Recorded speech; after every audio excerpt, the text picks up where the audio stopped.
All right, what's up, guys? Welcome back to the channel. Too Easy Sports Betting. I'm Trice Too Easy. Okay, we're going to get right into it. We have what should be an excellent Thursday night football game. I'm not sure how exciting it will be, but I think it's going to be close and competitive. The books have it at basically a coin flip. We got the Minnesota Vikings versus the Chargers. Okay, guys, we'll break this down. We'll look at some player props. We'll look at the money, see where it's going, see what Vegas is thinking, or if the books are trying to set us up to fail. Then I'll give you guys my leans on the game at the end of the video. Okay, guys? So if you're new here, hit the subscribe button. I'd appreciate any thumbs up or comments. If you want to join my Discord community for $10 a month, it's a phenomenal sports betting community filled with great people. We're in there. We share slips. We make lotto plays, and we just talk sports. So it's a good time. We'd love to have you. And if you want access to exclusive promo offers, deposit matches, things of that nature, access to SMARTSTAKE 5 days free, Outlier 7 days free, two of the best sports betting tools you'll ever use. You need them to be successful. They're in the pinned comment and in the description as well. Okay, let's get right into it, starting with player props. Number one, Carson Wentz. Guys, he looks good.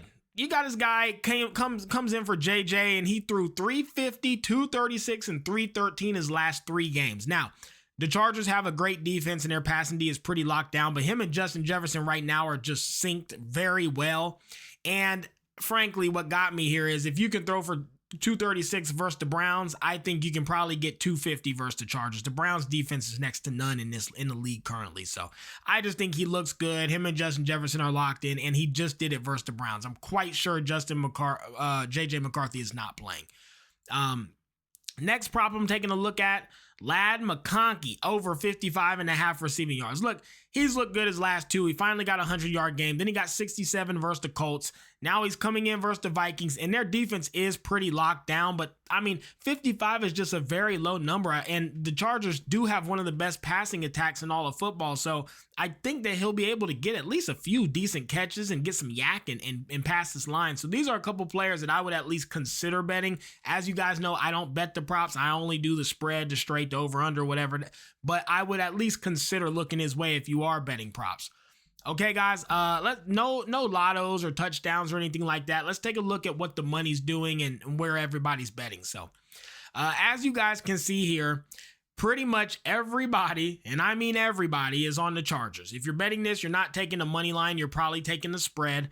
Everybody's on the Chargers at -3.5. 65% of the bets and 83% of the money. So big money, big dogs, syndicates, sports betting groups, they're all betting the spread. All of them. 83%. There is nothing coming in on the Vikings. This is massive.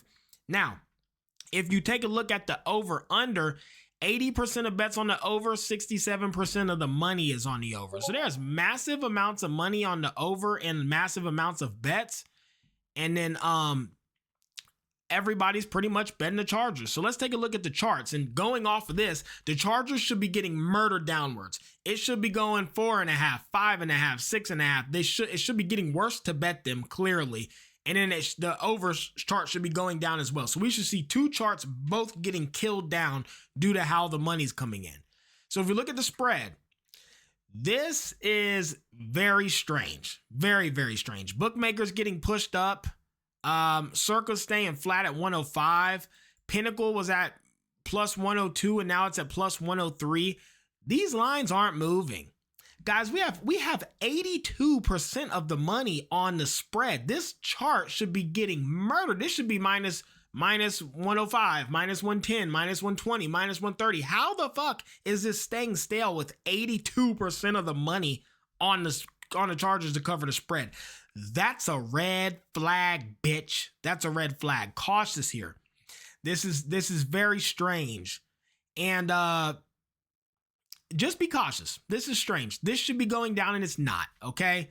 Now if we go to the over, once again, this is strange. Once again, it just doesn't make sense. Pinnacle, the sharpest book. Why is this not getting pushed downwards, or why is the total not going up to 45, 46? Similar to the spread on that. Why is it not going 4.5, 5.5? The lines aren't getting worse, and the price isn't getting worse, but there's massive amounts of money on the spread for the Chargers and the over. This is red flags. It's almost like the books are, I wouldn't be surprised if these start moving upwards and the books make it more enticing for us to bet these.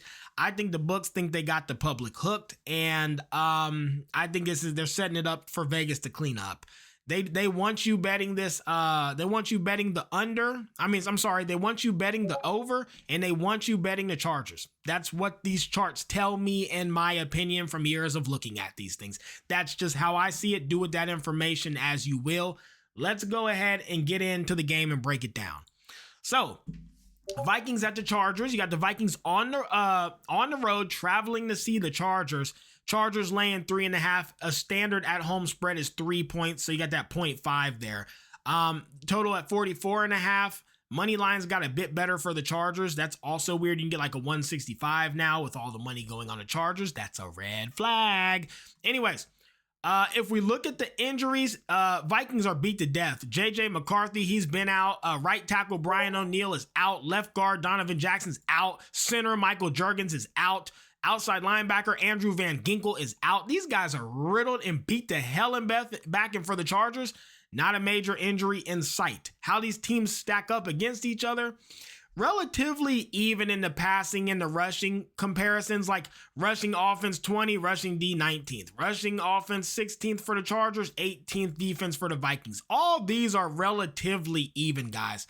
There's no big discrepancies here. Where you see the biggest type discrepancies in this matchup is red zone offenses versus red zone defenses. This is pathetic.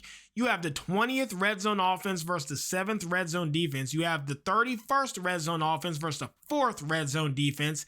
And then scoring offense and scoring defense here. Like the Chargers, as good as their offense and one of the best passing offenses, they run the ball pretty good too. They can't score. They can never score. Look at the Vikings. Their red zone defense is excellent. One of the best in the league versus one of the worst red zone offenses in the league, and a good scoring defense. They're not giving up shit. On the flip side, for the Vikings, red zone offense is 20th. Chargers red zone defense is 7th.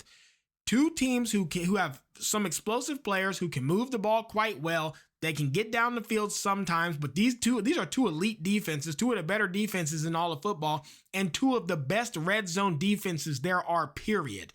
To me, this game screams field goal game, lots of field goal points, lots of kicks, lots of turnovers on fourth down on the other side of the field when they're trying to go for it, and low scoring because they just can't get in the end zone. We've seen it time and time again. I think this is a very low scoring game. I think this total is way too high. Guys, when I look at this, I'm going to be on the under 44.5, and I've already bet it. It's too high. That's where I'm at.